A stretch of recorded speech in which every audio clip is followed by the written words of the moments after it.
皆さんこんにちは、ママキャンです。本日は前回の動画でご紹介させていただいているこの GPS アミュリンクについて2週間使った結果、私が本当に正直に思ったこの商品の良かったポイントと悪かったポイントを全てお話しさせていただこうと思います。チャンネル登録よろしく。実は一回この商品動画を撮影し終わった後にですね、ソニーの公式アカウントさんから重大なアップデートのお知らせが来ましたので、急遽動画を撮り直しすることになりました。なので今回動画の更新がだいぶ遅くなってしまってすみません。もともとアミュリンクには周辺温度の測定という機能があったんですけど、それが35度以上になると親のスマホにお知らせが来るようなアップデートが今回2023年の4月でアップデートされました。でこれ最初の撮影の時にぜひこういう機能をつけてくださいよソニーさんって言って撮影したんですね。これ温度が測れるんですけど、例えば40度以上の高温になった時とか5度以下の低温になった時とかでアラートがつくとかお知らせが保護者の方に来るとか、そういう機能もつけられたんじゃないですか。でその機能が満を持してというか実装されましたので、これはちょっとこのお知らせを省いてアップデートしちゃうとちょっとソニーさんに申し訳ないなと思ったので再度取り直させていただいてます。で温度設定とかは自由にできないんですよ。お知らせするかしないかオンオフだけの設定しかないんですけど、35度以上っていうのは絶妙な温度設定じゃないかなと思います。40度ギリギリになってから助けに行っても本当に熱中症になってしまう可能性もあるし、35度の時点で一応お知らせが来て大丈夫かどうか確認が取れるっていうぐらいの方が安心じゃないかと思います。ご存知のように車の車内に夏場閉じ込められて高温で熱中症になってかわいそうなことに亡くなってしまうお子さんとかが毎年のようにニュースになるので、もうこの機能は本当に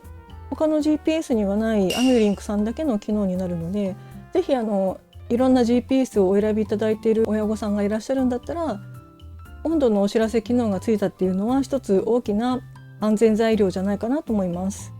欲を言えば温度の遷移を記録しておいてもらえると、最近寒くなってきたから上着着せなきゃなとか、暑くなってきたから半袖にしなきゃなとか、衣替えの目安になったり、あと子供が風邪ひいたってなったら遡って昨日すごい寒いところにいたんだなとか、そういう確認でいろんな用途に使えるので、もし可能であれば温度変化の記録も1週間分ぐらいつけられるようにお願いします。あとはですね、この本体が例えばこうやってぐしゃって潰されちゃったりとか、あと水没で機能をしなくなってしまった時に一定時間クラウドからアクセスが途切れて通信が止まってしまったら、それから10分後とか20分後とかに親の携帯の方に今このアミュリンクの本体の通信が途絶えていますみたいな更新お知らせが来てくれてもいいかなと思います。そういう安全対策はもうどんどん強化していただきたいなと思ってます。でもう一つのアップデートがスマート位置補正っていうので、例えば学校とかそういうエリアを登録しておくと学校の中のさらに詳細な位置の移動みたいなのが確認できるようになるらしいんですけど、今まだその機能を私が使いこなせてないというか、使ってて実感がまだ湧いてないので、もしかしたらすごく役立つ機能かもしれないんですけど、今ちょっとコメントはできないかなと思ってます。はい、それではこのアミュリンクについて買って良かったなと思う点を順に紹介していこうと思います。でまず1つ目がこのサイズ感ですね。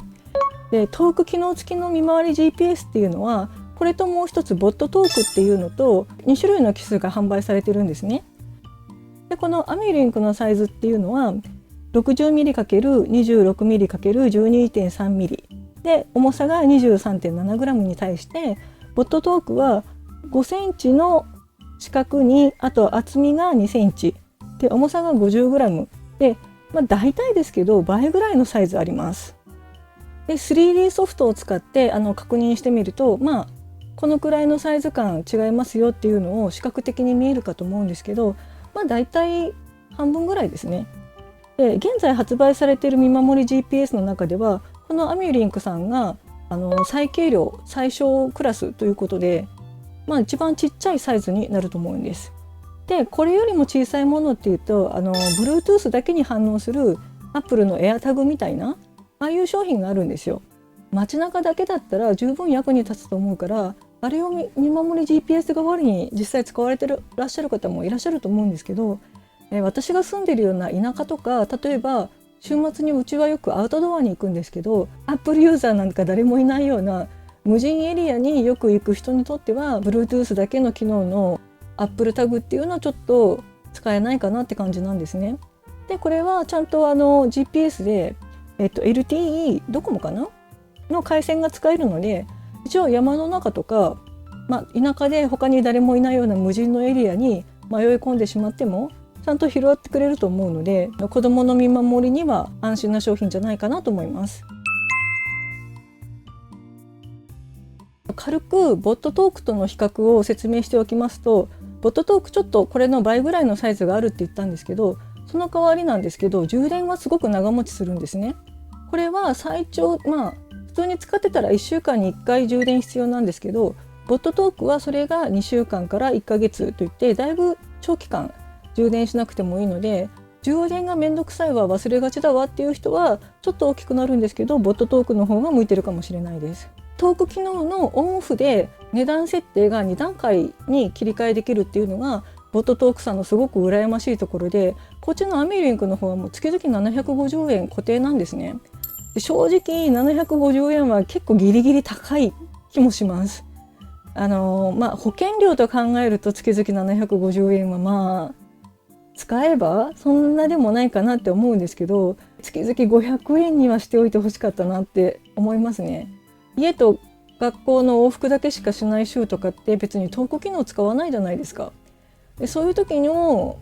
月々750円かかるっていうのはちょっと大きいかなと思いますね。ボットトークも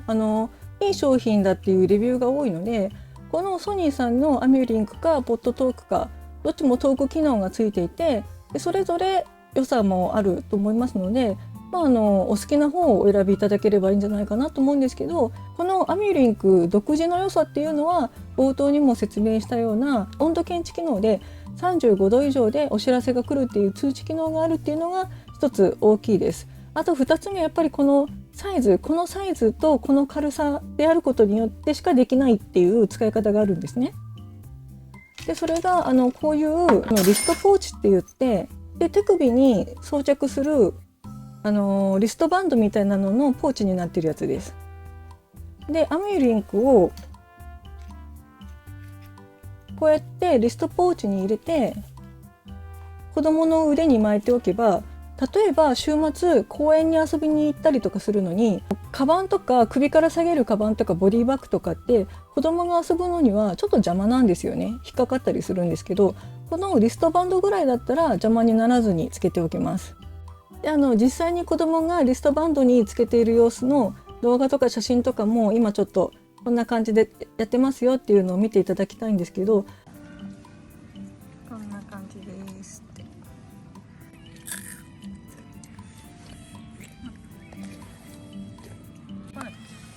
こんなにね。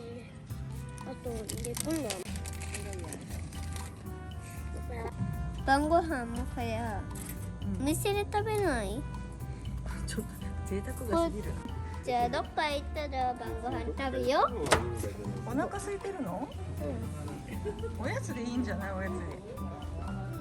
外を眺めて食べると一番いいんだよね、キキ。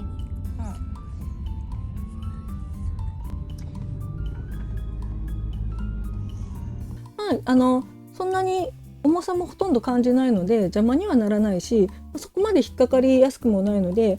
例えばこの服の下に、上着の下とか服の下に入れておいたりすればそんなに目立ちもしないし引っかかりもしないので、これで子供がつけたままアウトドアで遊ばせておいたり、激しい移動する時でもこの状態で子供を見守ることができるようになると思います。これは私が独自にこういう風なリストバンドを自分で購入して子供につけさせてるんですけど、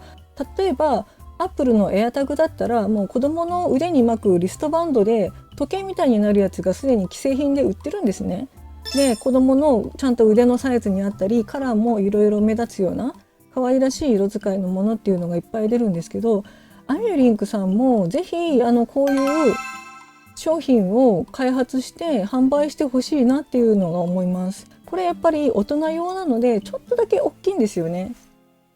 あと色もこれって落としてしまうとちょっとこれはもっと明るい色を変えようって感じなんですけど、色も少し明るめじゃないとこのまんま脱落して落ちて迷ってしまった時に発見しづらいので、なるべく子どもの手から落とさないように、しかももう少し明るめの色で、落としてしまった場合もちゃんと持ち主に帰るように名前とか電話番号とか何らかの連絡がつくような形にしたこういうリストバンドがあると、もっとこのアミューリンク応用範囲が広がると思います。ぜひね、ソニーの開発部の方こういう腕に巻くようなリストバンド形式でアミューリンクを装着できるようなバンドっていうのをちょっと開発していただけたらなと思います。でも口述しますけど、この商品の形もそれに合わせてちょっと形を変えてもいいんじゃないかなって思うくらいです。で、あとこのサイズで良かったなって思うのは、このサイズのおかげでこういうセリアさんで売ってるようなキーケースに鍵とかと一緒に入れてしまっておけるんですね。でこれセリアさんから何種類か売ってるキーケースで原色で黄色とか赤とかが出てるんですけど、なんかランドセルカラーとしてはこういう青とかもあって、これダミーの家の鍵なんですけど、ちょうどこのアミューリンクも家の鍵とそんなに変わらないサイズ感なので、このストラップ、今アミューリンクにつけてるこのストラップもセリアさんで100円で売ってるやつなんですけど、いろんな種類のストラップをつけて、でこうやってキーケースに吊り下げて、でこのいうランドセルのこの部分につけておけば、家の鍵とアミューリンクと両方こうやって取り出しやすく使えますよね。でこのキーケースレールチェーンになってるので、こうやって伸ばして使うこともできるし、でこの位置で子供が自分の口に当ててトーク機能を使うこともできると思うし、でちょっとこの防水加工がついてるので多少の雨なら防いでくれるかなっていう感じですね。でこれがセリアさんで買えるキーケースみたいなので、こういうのが売ってるので、100円とか、キーケースに入るっていうのを覚えておいてくれれば、キーケースなら大体何でも使えると思います。こうやって横につけてもいいし、こうやってサイドにつけてもいいし、で女の子のランドセルだったら赤いランドセルに赤いのつければ目立たないかなって思うんで、こういう形で運用ができます。はい、というわけでこのアミュリンクのいいところについてはやっぱり一番がこのサイズ感だったと思います。はい、でここからはちょっと耳の痛い話になるかもしれないんですけど、アミュリンクさんを使っててここはもうちょっとって思ったあんまり良くなかった点とか改善点とかいっぱいありますので、それのご紹介をしていきたいと思います。まずこの商品デザインですね。非常に綺麗だしシンプルだし、すごく大人向けにいいデザインだなとは思うんですけど、ちょっと思ったのがこの角がすごく引っかかるんですよね。これでもだいぶ丸くしてくださってると思うんですけど、子供なので荒っぽく使うので狭いところに入り込んだりするとこういうところにガーって入ってで引っかかってしまって、で子供がカバンごと引っ張られて転んでしまったりっていうことが起きかねないと思うんですよ。一般の防犯部材とかを参考にして見ていただくと分かるんですけど、角という角がだいたい丸くなってるんですね。で引っかかりにくくなってる。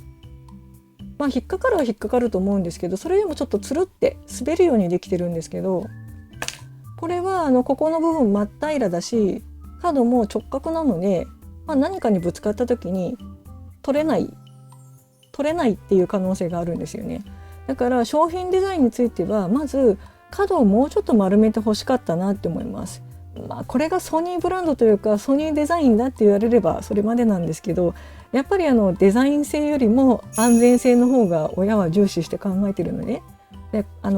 また使う相手も子供なのでデザインの可愛さとか綺麗さっていうのも子供の主観で見るとシンプルなのが必ずしも子供が好きなわけじゃないので、もうちょっと角が丸まっててもいいかなと思いました。はい、で次に大きなポイントなんですけどこれボタンが1つしかないっていうのがすごく私はちょっと問題あるなって思いました。で最低でも受信ボタン送信ボタンの2つに分けてほしかったなって思うんですね。で今このボタン1つに全ての機能を盛り込んだ結果、ボタンを長押ししたりとか、ボタンを短く1回だけクリックしたりとか、2回ダブルクリックしたりとかって、このボタン1つの操作がかなり複雑なんですよ。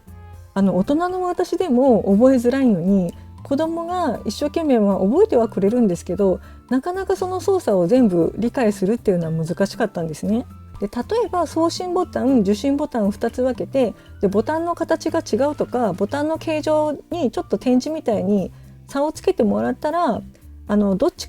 とも長押しで、こっちは送信ボタンこっちは受信ボタンってしといてもらった方が使いやすかったと思うんですよ。こういう商品って例えば認知力の落ちてるお年寄りとか、また文字の読み書きができないような小さなお子さんに特化している商品なので、説明書がなくても分かるようなシンプルな仕組みにすることでより役立つんじゃないかなと思うんですね。このライトの光での見分けとか、もう私もちょっと嫌ですもん。あんなん絶対覚えられないです。はい、であともう一つ思ったのが、音声小さいですよね。多分これ皆さん思われたんじゃないかなって思うんですけど、もう 2,3 段階ボリュームを大きくできないのかなって正直思いました。だからメインを学校で使うってことを考えると、音声そこまで大きくすると周りに迷惑かけるんじゃないかなっていうのもわかるんですけど、携帯電話のボリュームだってもう少し大きいものですから、子供が耳に当てて聞いたとしても周りがちょっと雑音が入るとなかなか聞き取りづらいんですね。だからもうちょっと大きなモードをつけてほしかったですね。これはもう本当にご提案なんですけど、音声ガイダンスをつけてほしい。せっかくこれボイスメッセージを流せるポテンシャルがあるってことは、音声ガイダンスつけられると思うんですよ。で今現在ピッとかピーとかっていう電子音でいろいろ判別されてるんですけど、それもちょっと分かりにくいんですよね。でこれもモードチェンジでオンオフつけていただいたらいいんですけど、例えばメッセージを送信しますとか、メッセージを受信しましたとか、充電が少なくなっていますとか、別に日本語だけに限らず英語とかポルトガル語とか各国語で喋れるようにちょっといろんなモードをつけてもらったら、より誰でも使える GPS になってもっともっと需要が伸びると思うんですね。オンオフでいらない人は音声ガイダンスをオフにして今の現状のような使い方でいいと思うんですけど、音声ガイダンスがいるなと思う人は、例えば慣れるまででも音声ガイダンスオンにできるようになってもらえると、すごくうちの子供なんか今6歳なりたてなんですけど、そういう子供でも使えるようになるなと思います。さっきご紹介したボットトークとかは、受信した時に音と光でメッセージを受信したってことが分かるような仕組みになってるんですね。でこれはほとんど無音なんですよ。で何の反応もない。それも節電のことを考えたりとか、学校で普段 GPS メインとして使う場合にはいいんですけど、週末使う場合、親が何かこっちのトーク機能でメッセージを送ったとしても、これで子供が全然気づかないんですよね。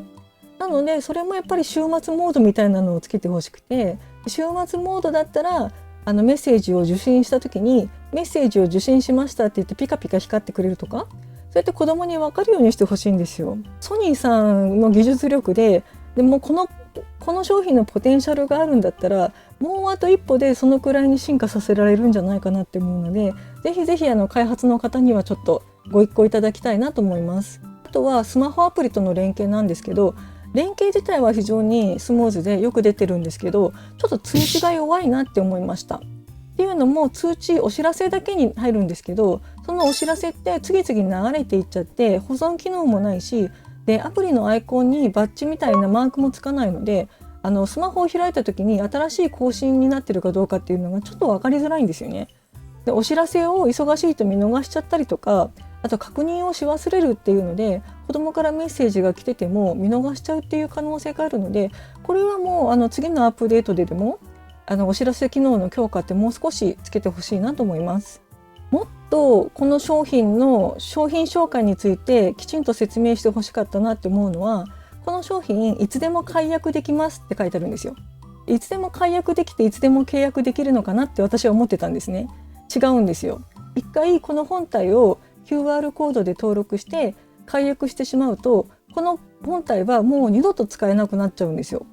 それはちょっとしっかりアナウンスしてほしかったなって思います。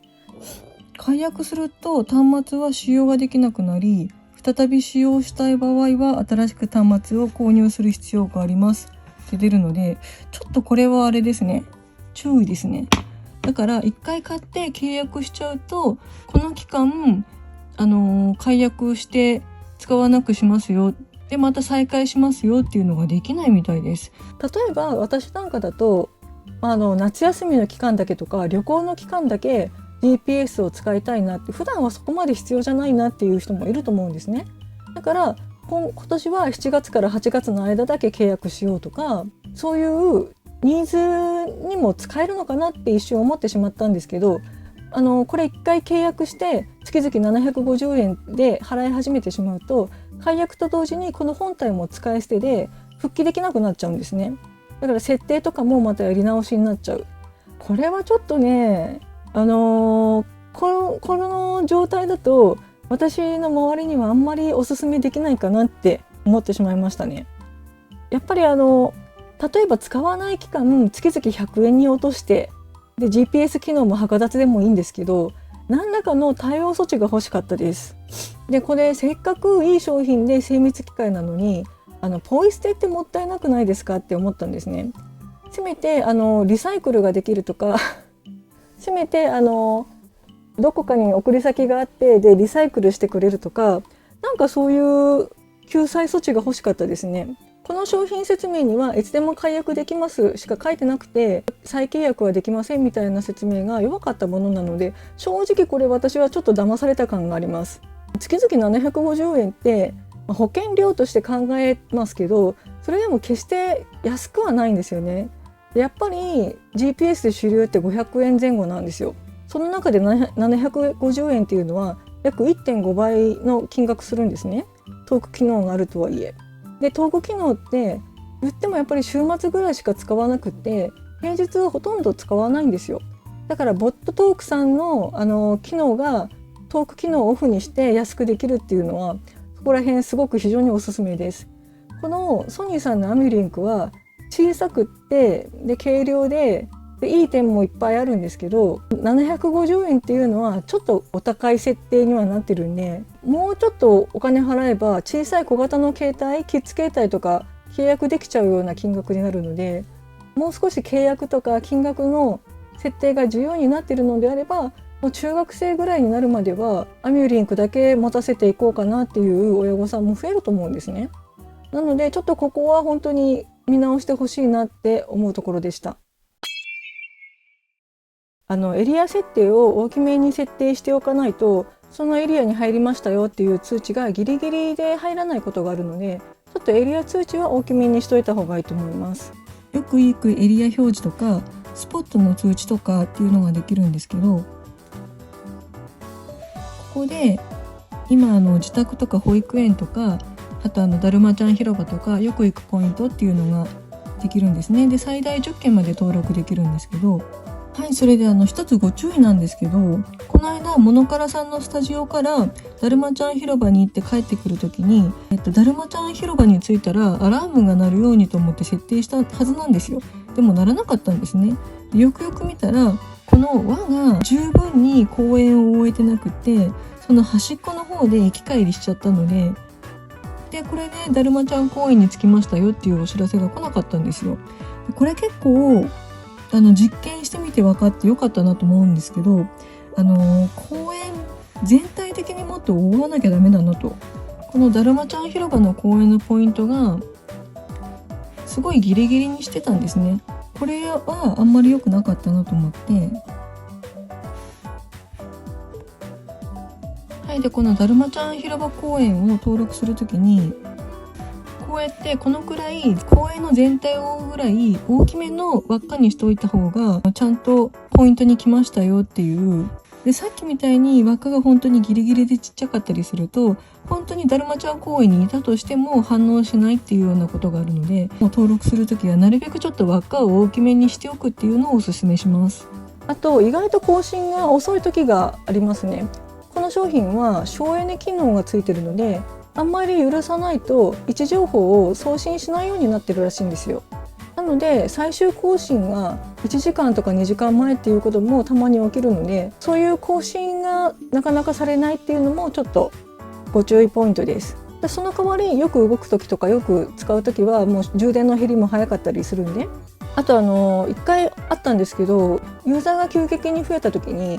それまでのトーク情報みたいなのが吹っ飛んで消えてしまったみたいなサーバーエラーが起きたこともあります。一定時間つながらないとか他の機種でも起こり得るんですけど、災害の時にそういうことがあって、災害の時こそ子どもの場所を確認したいなっていう時にもしもサーバーエラーみたいな状況が起きたら、せっかくこういう GPS を持たせていたにもかかわらず子どもの居場所がわからないとか更新できないとか統合機能が使えないっていう可能性もあるので、そこはちょっとソニーさん信用度を高めていただきたいなと思います。